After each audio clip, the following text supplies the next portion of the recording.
This is OKOP. I'm Samuel Donner. And I'm John Frye. And we tell the funniest stories on the internet. And John, boy, do I have one for you. Another delicious story. Another delicious story. Dish it up to me. Like a Laffy Taffy, because you're about to get a laugh. Love it. But maybe not from the title. Late husband's estranged, abusive parents are demanding access to my unborn son. Ah! You know, I'm going to say something maybe not everyone would agree with. Sounds like a mess. Sounds like controversial, a mess. but that sounds like a difficult situation. I am a 30-year-old woman who lost my husband to cancer last year. Oh. Rough. We'd always wanted kids, so we had some of his nut juice frozen for a later date.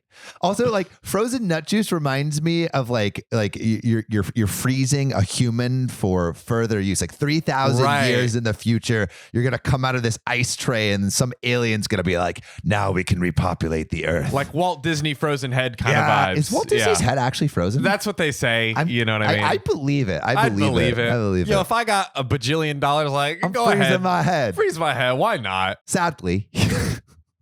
This is a turn. Sadly, he lost his battle and passed away.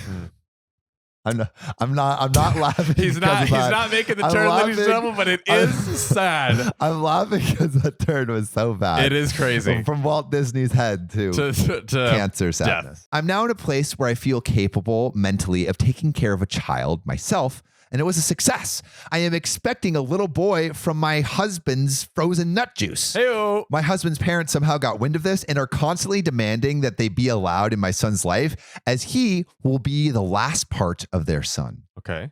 Which makes sense. Like, I guess, like, legacy, you want to be part of your family. Yeah. Your grandparents want to meet the grandchild. That's not unusual. Yeah, especially with him having passed away. Like, right. True. The thing is, though, my husband had nothing to do with his parents. Growing up, they were emotionally abusive to him, and he got out of there as soon as he could. He hadn't spoken to them in 10 years, and when it became clear things were taking a nosedive, he made sure I knew he didn't want them at the funeral.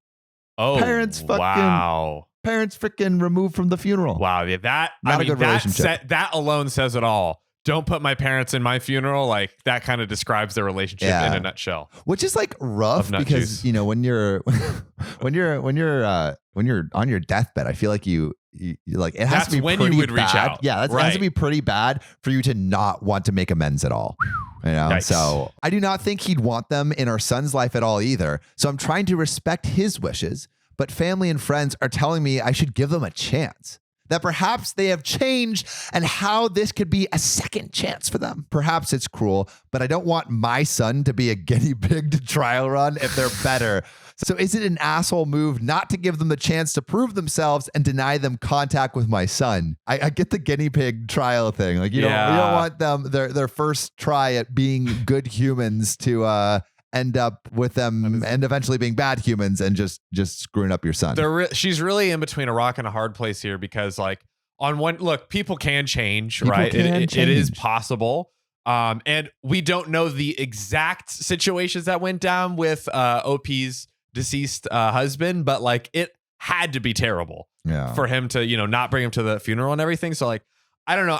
Personally, I'm leaning kind of towards, like, if it was really so horrendous, like, not doing it. Or, you know what? Here we go. Compromise. Meet with the parents. OP meet with the parents, not with the baby, and suss it out for herself. Yeah, but what is the the parents meeting the baby is not gonna screw anything up. That's true. That's, you know, like, maybe don't let them babysit or something. But like, introduce slowly. But there's more to the story. My own parents have said how if the positions were reversed, it would break their hearts to be kept from my child. They have suggested supervised visits, which I agree with. Supervised visits. But I am against even that, which I don't agree with. I don't know. Supervised visits seems like a very small consolation price. I'm feeling under so much stress about this as they're constantly messaging my social media, and I've had to block them. Okay. Also, whenever everyone says, like, constantly messaging my social media, it sounds like you have, like, a social media manager. It's like, they're messaging my social media person. And they've been coming to my home to try to convince me. Oh, goodness. Talk about some not fun. Loitering that you That's don't want to never happen. Fun. No, you don't want your dead husband's parents to come to your doorstep asking about the baby. Ding dong. Ding dong. Bing Let bong. me see a kid. Bing bong. If my puppy's in your yard, I'm upstairs going hard. Okay. OP.